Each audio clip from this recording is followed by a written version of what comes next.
All right, good morning, everyone. Nice to see everyone still going strong on this final morning. I'm Dan Kurtz Phelan. I'm the editor of Foreign Affairs magazine. It is my immense pleasure to be on stage with these four speakers. I confess that the term co-opetition was new to me before I got this assignment, and I spent probably too much time going down a rabbit hole trying to understand the game theory behind it and failing to. But I don't think you really need to understand the theory to understand that this concept, I think, really goes to the heart of what I see as the central tension in in foreign policy and geopolitics, international relations today. In some ways, it's the steepest challenge that policymakers and leaders face. And it also goes to the question that has the theme that has defined these entire 4 days, which is trust. And it's really, how do you preserve trust in certain areas in a world that is fundamentally competitive? You know, we're not going to overcome some of those competitive dynamics. So how do you still preserve space for progress on shared challenges, addressing threats, continuing to drive progress and innovation, even without wishing away or ignoring the fact that you do have those competitive dynamics in a world that will continue to get more complicated geopolitically. I will very briefly introduce our speakers as I go to each of them. But since the conceit of this topic is in some ways that policymakers should learn from those in the private sector, I'm going to start with the private sector, then we'll go to our couple of public sector leaders, and then close with the private sector again. I'm going to start with Tak Ninami, the CEO of Suntory Holdings in Japan. Tak, Japan is in some ways in a fascinating position because it is in a complicated neighborhood these days.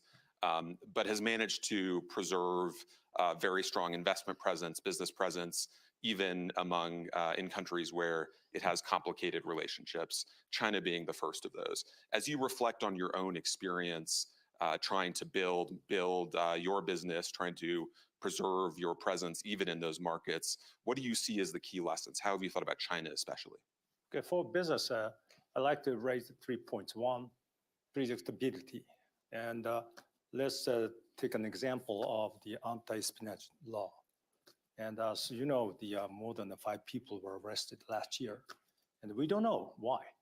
So rules should be clear for us to develop our business. So first. Second, upgrade the intelligence activity, even if we are in private sector. For example, Suntory developed its intelligence capability by establishing a London office, Washington, D.C., New York, by putting the resources to contact with lots of think tanks and experts. Second. And third, we have to be prepared for scenarios. And we have to think about what kind of scenarios we can think about, such as Taiwan contingency. So with Suntory started to simulate what actions are needed working with the government, such as the evacuation of our employees from Taiwan. It would be very tough. So, but we have to work with the government and some other peers. And for the country, we are urging Japan, the government, first of all, strategic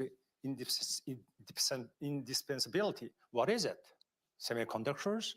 Maybe it's ingredients. We have to identify together with the government. Second, I'd like to say dialogue. Private sector should not give up and talk to our counterparts in China, even though they are SOEs. So that is so important. And thirdly, I'd like to mention about not only China, but in terms of the stabilizing the order of the East Asia, we shook hands with South Korea. So important. And working with the President Biden. Basically, we have a very complicated history, but we are trying to overcome because we need to stabilize the East Asia. So that is a petition because Korea was a fierce competitor for us and for them, but we have to work together to maintain the order of the East Asia. So we learned a lot, but they're still underway. Mm-hmm.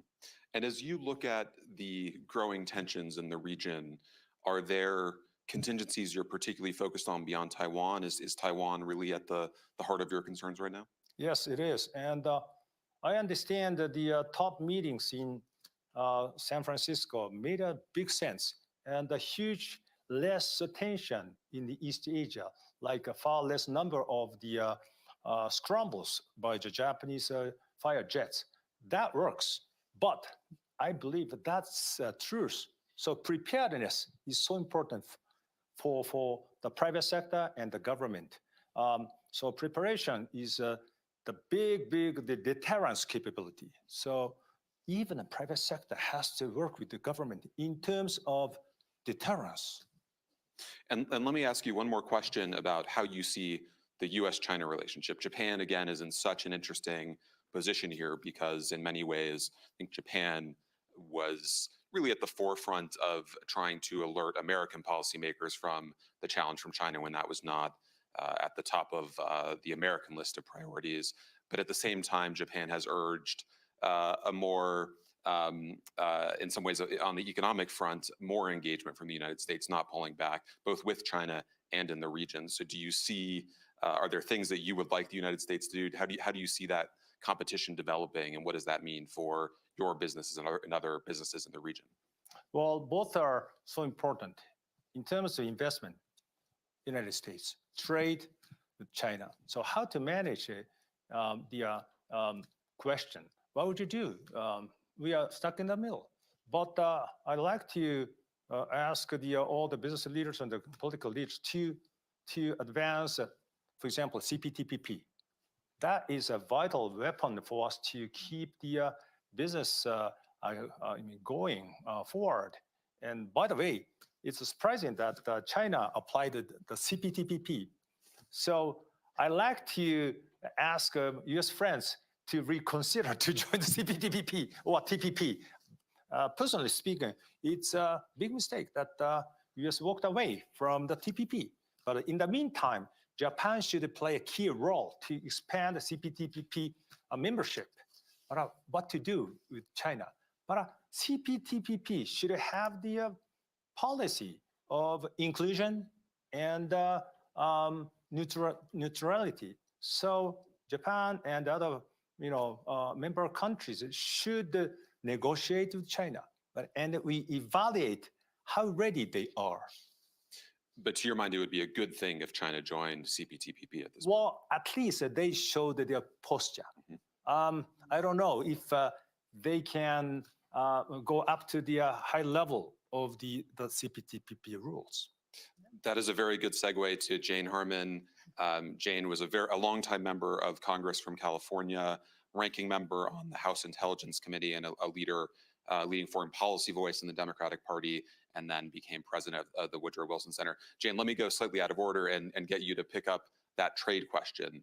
Trade politics in the United States have changed dramatically since you were first in Congress. Certainly, both parties have turned against TPP, which the Obama administration led in negotiating before it was abandoned by both Trump and Biden. What has happened with trade politics, and do you ever see them coming back around to creating the space for something like CPTPP? Well, let me answer that in 1 second after I tell you my insight into the term coopetition. I think it's a great word because it combines cooperate and compete. It also is two-dimensional. I mean, it's both sides engaging in coopetition. And I just wanted to say that the last framing that I've always used was from Joe Nye, who I think is an absolutely wonderful man and respect and admire. However, soft power, hard power is harder to think about because it's two separate things and it's one-sided. So I just, whoever invented this term, I think was very, very insightful. And second word, I'm not sure we should restore trust. I don't think we can. I think we need to manage distrust. And if we think about it that way, we're more flexible. And I think we have to be very flexible. On the issue of trade, I find it heartbreaking. I describe myself as a pro-defense, pro-business, pro-trade, progressive Democrat. And there are only 5 of us left, and we should be embalmed in a museum. My party has left me on trade. The Republican Party has left the moderates on trade. In fact, the moderates have left both parties, and that's part of the problem. The anti-trade wing of both parties is now stopping progress. And even IPEF, which was, I thought, an attempt to make up for the U.S. pullout from TPP. This is the Indo-Pacific Economic Framework, right? Yes. Even IPEF now, sadly, which was going to be highlighted at the San Francisco summit. I think, no, that was at the, I forget where Biden was going to push IPEF, but at the last minute, they had to pull the teeth out of it because some members, Democratic members in tough re-elections, didn't want the U.S. to do it. So we do not have a pro-trade majority in the U.S. I think that is extremely short-sighted. I totally agree with the comments here. And because we pulled out of TPP, we created a vacuum which China is filling. And I think the crucial loss for the U.S., I'm for our joining other organizations, but who sets the rules? TPP was designed for the West to set the rules. And the notion that there are strong economies in the Indo-Pacific, even if they're large trading partners with China, but strong economies in the Indo-Pacific is the best buffer against Chinese aggression. So let me stick with the topic of domestic politics, just given your deep experience on this. When it comes to, you want to depress everybody? I mean, why? No. It's early. I'm not sure what else we can do with this topic, but we'll try to end on an optimistic note. The politics of the China relationship have also become incredibly difficult in Congress. When you think about the term coopetition, when it comes to the U.S.-China relationship, you would imagine cooperation on climate change and public health, even those areas where the shared interest seems very clear, you don't see a lot of space for cooperation. Some of that is about the politics in the U.S. Congress. I noted when the Biden administration started to do more proactive outreach to the Chinese government last year, Nick Burns, our ambassador there, was accused of appeasement by members of Congress. So when you look at the politics of this, how do you create the space for that kind of cooperation, given what members of Congress seem to see as the political imperatives of being tougher on China than everyone else?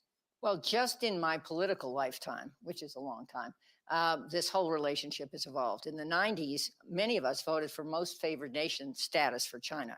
I'm from California. China is a huge trading partner, and that was a safe vote to make. Now I think I couldn't even come up. Nobody would go touch that. We all thought then we wanted to admit China to the WTO. We thought that China wanted to be us. Well, oops, we got distracted after 9/11, and then we discovered China's rise, and China doesn't want to be us. And now we're trying to manage a distrust in a very different relationship. So what's going on with China in Congress? As I've told you, Daniel, I'll explain this. China is cheap retail, meaning if you're a politician in either party, bashing China gets you a lot of attention. That's a good thing. And the rhetoric follows that. The rhetoric is harsh and really extremely unfortunate. Do the people saying that really, really mean that? Well, some of them do. I mean, the level of information on China in Congress is like everything else in Congress these days, is pretty minimal. And sound bites matter more and clicks matter more than at working to solve problems, because blaming the other side is more potent than working with the other side. That makes you bipartisan. That's bad, just so you know. But on this, I think that some in Congress do get it, that it's a multidimensional relationship. And I commend the Biden administration for getting it.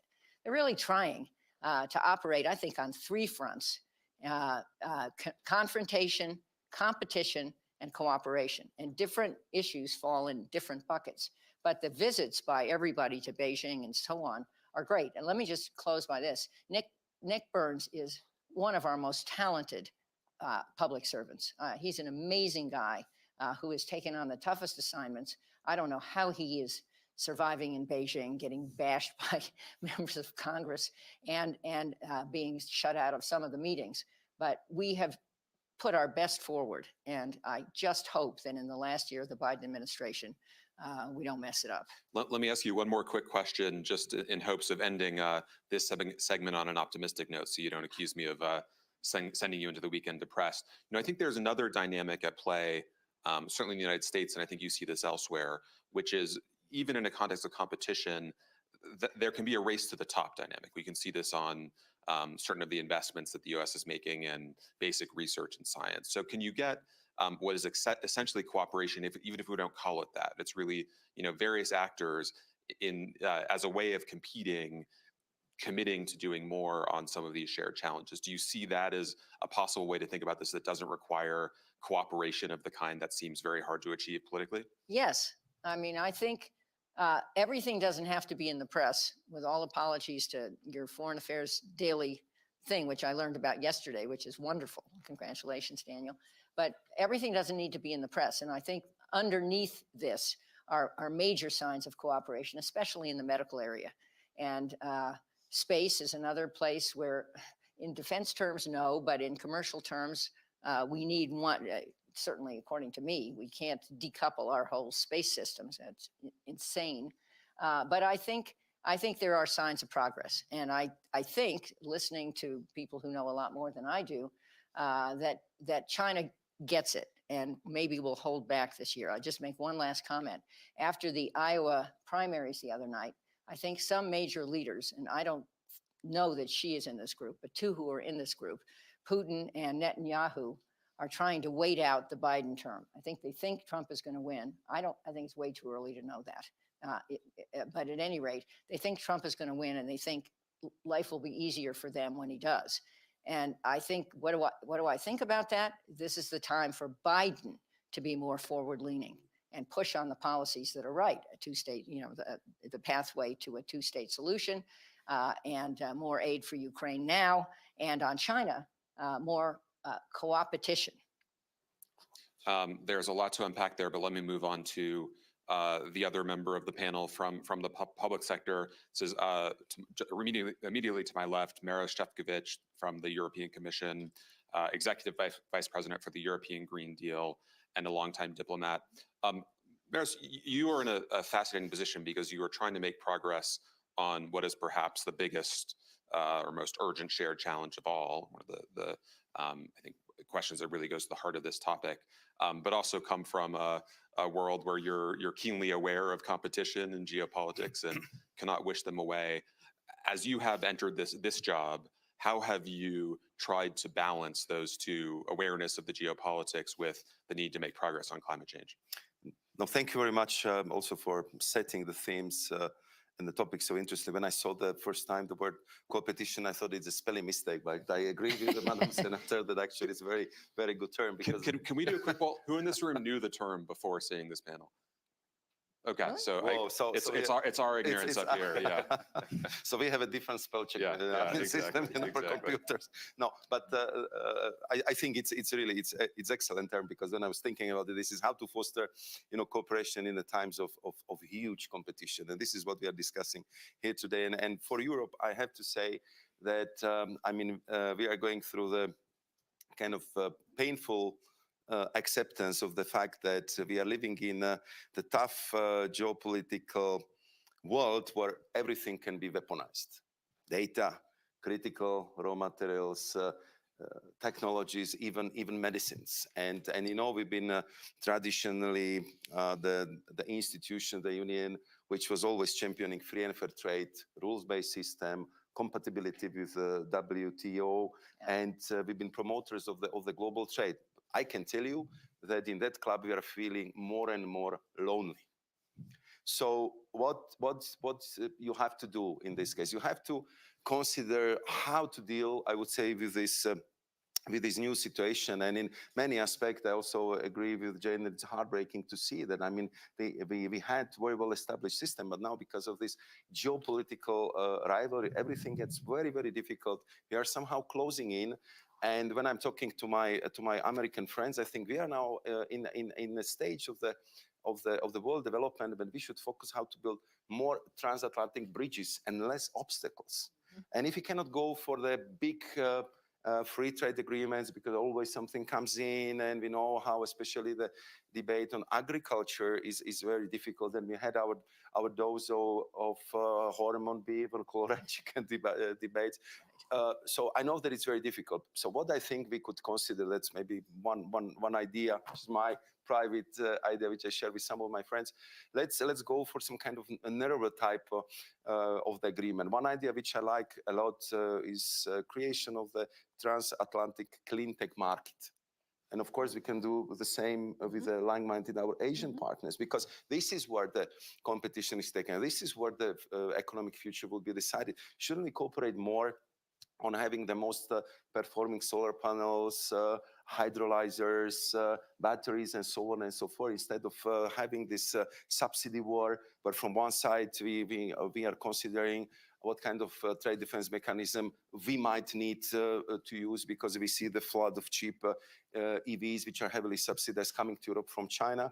And from other side, we had to introduce new term in our state aid policy, which we, until this period, been using extremely carefully as a matching aid to make sure that the companies who got very lucrative offer of the huge state subsidies will stay in Europe and not to go to US. Shouldn't we kind of use, I would say, this public money to promote research, innovation, and all the I would say technological development and creating business case, I would say, for the Green Deal technologies. I think this is what such a close friends and allies should do. But we are living in, I would say, in this new world, and therefore everybody is adjusting to the system. My worry only is that if this persists for a long time, that what would be left from the system which was working pretty well and which will not be that easy to restore. So I agree with Jane that we are not kind of rebuilding the trust before we get there. We are kind of managing the situation, and it's not easy.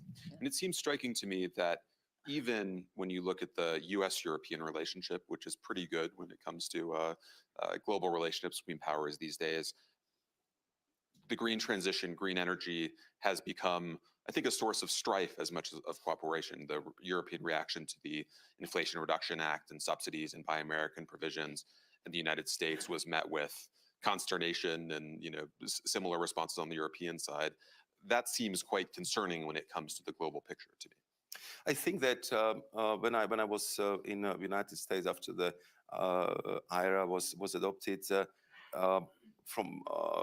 have been, I would say, that such a two parts of our action. From the first part was very positive, because I think it was very clear sign that US under this administration decided to go decisively on the green path. And of course that was welcome, because there was always a bit of a hesitation. And I was coming to the US very proudly, sharing my experience how to build the European Battery Alliance. And I see that my American friends have been listening to me very carefully because they introduced many of these aspects into the IRA Act.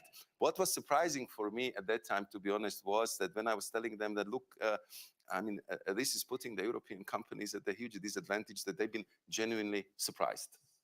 Genuinely surprised. And I think that if you are talking about the program, which might lead, as some economists said here in Davos, into the subsidies, which would be on top of the $1 trillion. This is, I would say, massive programs, which is, I would say, global repercussions. And I think that it would be very useful to use all our bodies which we created, be the Trade and Technology Council, and all other bodies, just to talk to your closest partners and allies. How can we kind of synergize? How can we use it for the good development on both sides of the Atlantic, and also for our partners in Asia, because we see that all our democracies are under pressure. All of us, we have to find the solutions to autocratic regimes where transparency or the level of subsidies, it's really not a problem, and they can really use it at the whim. But it didn't happen. So therefore, now we have very intense dialogue with our American partners. We are looking for the ways how to overcome this, and therefore I'm coming with these proposals. Let's build bridges. Let's look how we can synergize, because if we create the European, American, Japan, South Korean market for the green tech or green tech, clearly it would stand the global standards. It would bring the economy to the scales, which would be enormous. It would be fantastic, not only for our economies, but we can share it with the developing world. I mean, all of us been in COP, I presume, and you saw what kind of thirst there is in Africa and Latin American countries for photovoltaic panels, for digital substations, for electrifying this industry. They want to leap over our industrial fossil age, but we need to scale up in a way that we can actually share these technologies with these countries as well. And let me ask you one quick final question and ask you to put on your diplomat hat in this case. There's a reading of the US and European experience with Vladimir Putin's Russia that says it was hopeless to ever try to cooperate, to create space for cooperation when he was going in this direction that led, to the war in Ukraine. Even arms control is seen as a useless form of cooperation, despite the shared interest by some. As you reflect on the lessons of the European approach to Russia, what do you see as the right takeaways from that? I think that we've been probably a little bit naive. Maybe we had the same belief as US had about the China, that gradually with the increased cooperation and trade and these interlinkages, I would say on the economic scale, the Russia will be embracing more and more, I would say, the characteristics of the Western democracies. And because we are such a big trading partner, there was a lot of I would say dependencies built. I mean, and now we are paying enormously high price also in cash terms for being so dependent on Russian fossil supplies. Obviously, it was a mistake. Russia is a big country. The war in Ukraine is terrible, and I think they have to support Ukrainians to defend their country. We don't know how long it will last. Let's hope that the peace will be rather sooner than later. But then we would have again to coexist with such a big country like Russia. But I think it will take another political generation in Europe, in Russia, so we can be, let's say, on the normal speaking terms. And a lot of things would have to happen by then. And I think that we will not repeat the mistake not to be really vigilant in what kind of dependencies you can be involved. Therefore, what we are doing right now with the critical raw materials, with the global supply chains, with a lot of other sensitive products, we go for diversification. We are looking at strategic autonomy. We are looking at common purchase of these products on a European scale, and what can we also manufacture in Europe and what can be stockpiled in Europe. So we would kind of limit those dramas as we had to go through, be it in COVID-19 or then with the situations once we suddenly had to find a total alternative to Russian fuel supplies. Next, and I should say I will leave time for a few questions from the audience at the end, but let me go last but not least to Mathias Miedreich, the CEO of Umicore in Belgium. Mathias, let me try to turn this around a bit, and again, in the hope of achieving some kind of optimism here, finding some kind of optimism here. You are, of course, keenly aware of the geopolitical dynamics. There's uncertainty about elections this year. Donald Trump could come back in the United States. You could see changes in Europe and in other parts of the world that could affect the international effort on the whole set of issues that you're focused on, and just as Maros is in the public sector. As you look at that set of threats, that turbulence, is that a kind of critical threat to your ability to do business, or are there ways for you to kind of go forward with your key priorities even amid that turbulence? Yeah, so although I'm looking forward to put a more positive feedback maybe here, let me first start with what are the negatives on that. What's clearly... I was really hoping we got optimism. Yeah, I come to that. Yeah. Give me a second.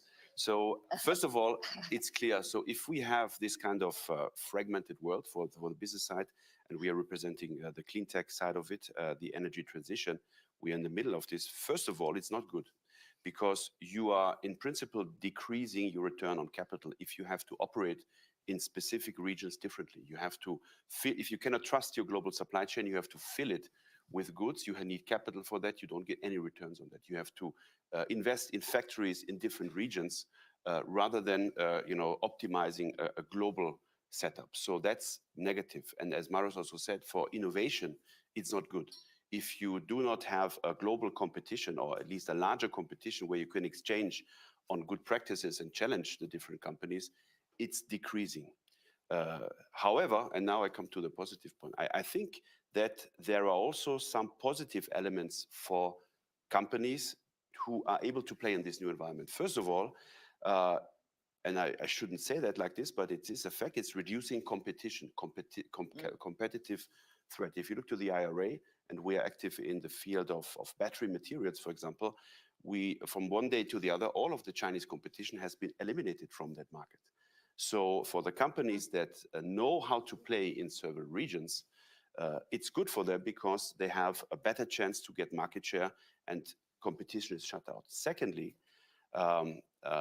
it's also good to receive public funding, because the regions that want to be independent and want to strengthen their geopolitical resilience, they give money to companies to invest. So the IRA is one example, Europe to a certain extent as well, China for sure. So if you play it well as a company, you can compensate the lack of efficient capital deployment by public funding. And let me make the last comment, which I think is the strongest one, and I don't hear it at all in the debate. I think fragmented world is better for the environment, because if you don't have global supply chains where you ship millions of tons of materials, but you have to focus on local supply chains, you will save a lot of CO2 in the equation. And I think that's ultimately, if you want to be on a positive note, that's exactly what it will bring for the planet. It helps to reduce CO2. I want to follow up on one thing you alluded to, which is kind of ingredients of clean tech and the supply chains. I think back often to an essay we ran in Foreign Affairs a couple of years ago by Jason Bordoff and Megan O'Sullivan called Green Upheaval, which is about all the ways in which the clean energy transition will drive competition and turbulence in geopolitics rather than bringing people together around these shared challenges. And you know the list of what that can mean. It's critical minerals. It's we talked about EVs flooding into Europe. When you look at the ingredients of clean energy, do you see ways to reduce competition, reduce that as a source of instability in geopolitics? And for sure, and we often have to say this is, I like the word a lot, co-opetition, but it's not new in the industry, right? If you look to one of the key industries, in that the metal mining and processing industry, at the same time, companies are your customer, your supplier, and your competitor. It depends on where the critical minerals are coming from, where they are processed, who is doing what with it. Also, the automotive industry is very well used since decades for this, sharing engine platforms in the past. Now in the electric vehicle age, battery technologies are shared between competitors. So it's a concept that is not new. And now what we see in the energy transition frame, there are even new coalitions forming. You see car manufacturers that go into battery manufacturing themselves. There are joint ventures formed all over the world across these different stages of the supply chain. So I think that in principle, the industry concerned is well prepared for that. Now, on the same note, how could this even be better, or what needs to be done to even foster that? I think there are 2 points. The first one is, again, I come back to CO2. If the global legislators are pushing more on CO2 of electric vehicles being mandated or rewarded in a certain way. When I say about CO2, I mean the scope 3 that is encompassing all the CO2 that is used while building an electric vehicle. If this, and Europe is really in a leading position for that from my point of view, the US not. So they should come up. I'm shocked. I'm sure you are. So because think about if there's a global kind of non-negotiable standard that there should be no CO2 in an electric vehicle, it has to result in co-opetition, because only by working together between the different steps of the supply chain, you will be able to achieve that. You cannot do it alone. You have to always work with the ones going forward. That's number one. And number two, from my point of view, the public reward, the grant system, the subsidies that we see all over the world, they should change and not be awarded to single companies, but I think they should reward ecosystems. They should reward, a couple of companies working together across the supply chain and make this as a mandatory, threshold to get those things. So I think, in a nutshell, I think there is a threat for the industry, specifically in the energy transition side. I think it's not a new threat, and the industry is quite well prepared in some sense to make it, but we can do it better with the things I just mentioned. Can I just make one tiny comment on that? Because it occurs to me that governments and industry are moving in opposite directions. Macron was here and he was talking about sovereignty. Right.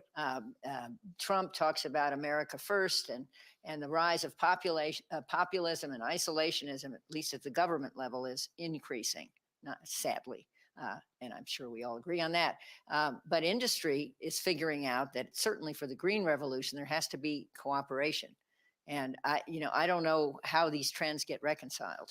Let me ask both Tuck and Mathias to maybe give 30 seconds of advice to governments, to policymakers in the public sector when it comes to this question of how you maintain some cooperation. You have diversified suppliers. You're working with competitors without becoming so over-reliant on one market, one source of materials that it becomes a threat to you. How do you kind of balance those two imperatives? You go first. Well, I think such as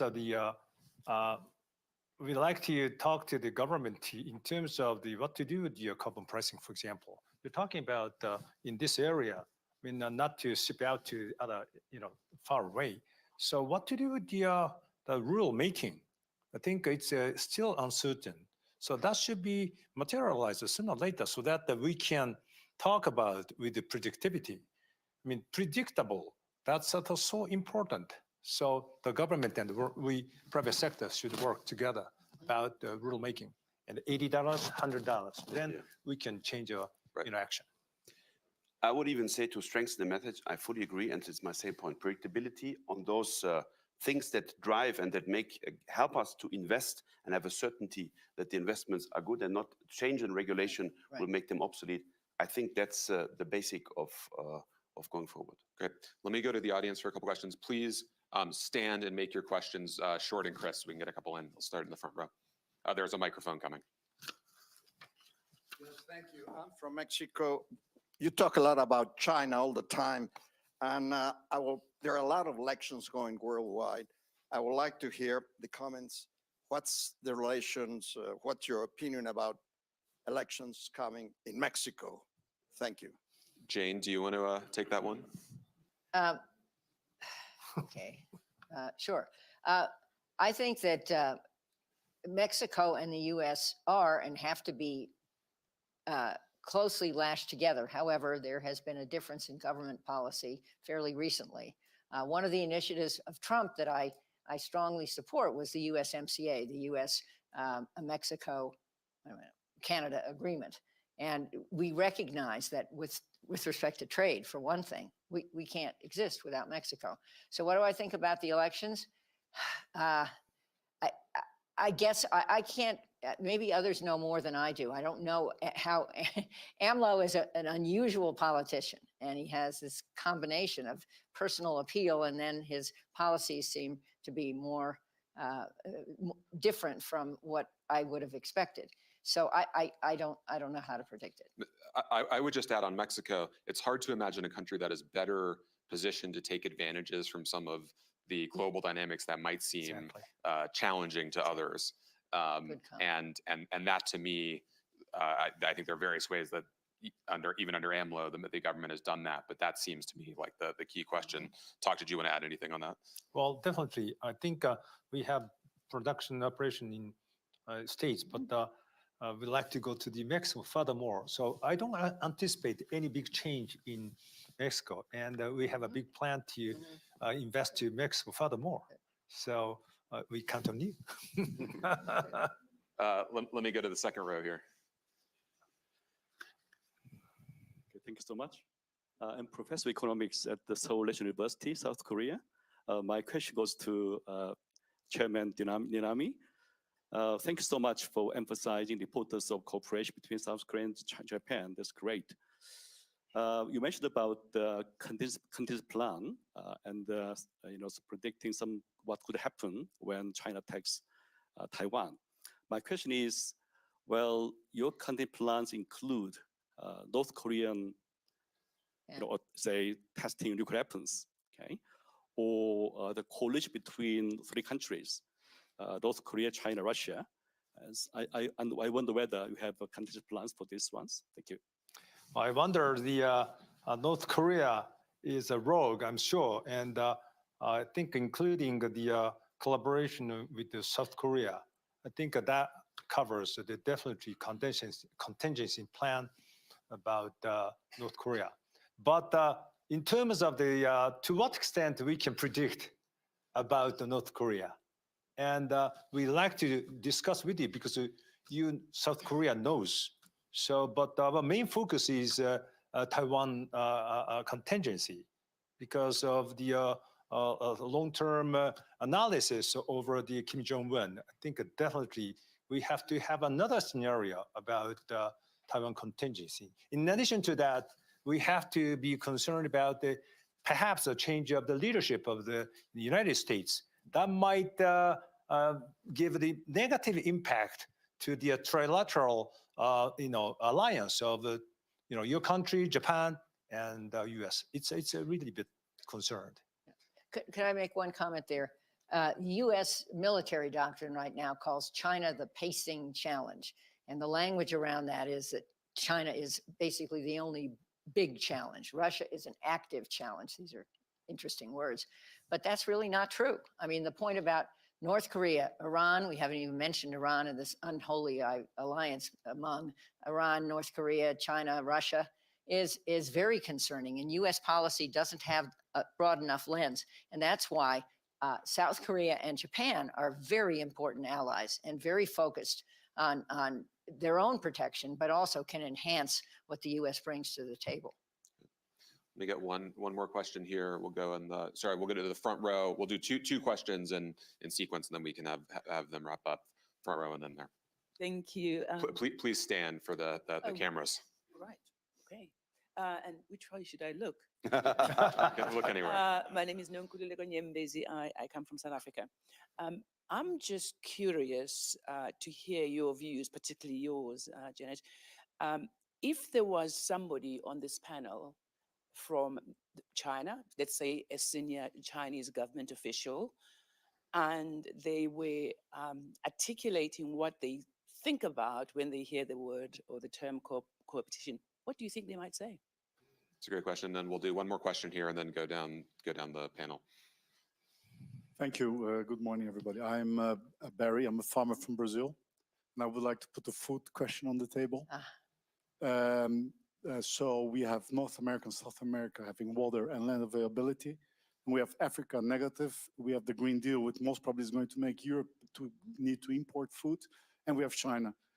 I mean, if you talk about cooperation and if you talk about feeding the world, I don't see how we cannot work together, and I don't know how you look at it. Thank you. So two great questions. I will go down the line, starting with you, Maros, and you can address either one of those to wrap up, please. We have about 3 minutes left, so please quick. Yeah. I'll be telegraphic. I think if it comes to the food question, of course, we look at it also from the perspective of food security in Europe. And as you know, we are a major food exporter. We would like to keep it in that way, but we would like to produce agriculture in much more sustainable way. So therefore, you have seen quite a few proposals in that regard. We are very proud that we have now the first in the world legally binding nature restoration law. We put a lot of focus on sustainability, and of course we are ready to work with our partners. You know that our also negotiations on eventual free trade agreement also with Brazil, negotiations take a long time because the most difficult chapter is always about sustainability, agriculture, and all these issues. But hopefully, eventually, we can find a solution to that as well. Thank you. Talk. I'd love to hear your thoughts on the China question. To talk about China. Perhaps we can talk about the sustainability because a common interest. So if I were a Chinese representative, I like to talk about how to deal with the disaster situation in that area because of high temperature, flood, and water issue. We'd like to talk about the common interest first toward the cooperation. Mathias? We're not in the same industry, but we are totally aligned, it looks like, because exactly the same feedback to you. Excellent question. Sustainability. In our field, energy transition, China is ahead in many fields on electric vehicles, but they have a lot of things to learn in terms of decarbonizing the supply chain and sustainability. So fully aligned with that. Jane? Based on the comments of the premier the other day, I would say they would embrace this term. And this is certainly their language around attendance here, and they didn't attend the whole conference. They only attended, I think, part of it, unfortunately, was very positive. And I'm certainly hopeful that co-opetition becomes the relationship we all have with China. On the issue of sustainability, a couple of comments. I was in Costa Rica last week, and the global South, I know that's not a good term, but anyway, let's just say Costa Rica has a lot to teach us about sustainability. That country is in much better shape than many in the North, certainly including the United States. And I heard the comments of some others in the global South during this conference saying, we don't want a handout. We want to demonstrate what we're capable of doing. And then we would like, in fact, we can probably help you. And I think we still think of Africa and Latin America as afterthoughts. I was at a big dinner last night, and the African leader was called on last, and he said, "This is typical." And that, how embarrassing is that? And so why don't we just be a little more humble and imagine that these comments, first of all, these problems are worldwide, and that co-opetition could be sent our way from the global South. That is a good note to end on. Thanks to all four of our panelists, and thanks to all of you. Thank you.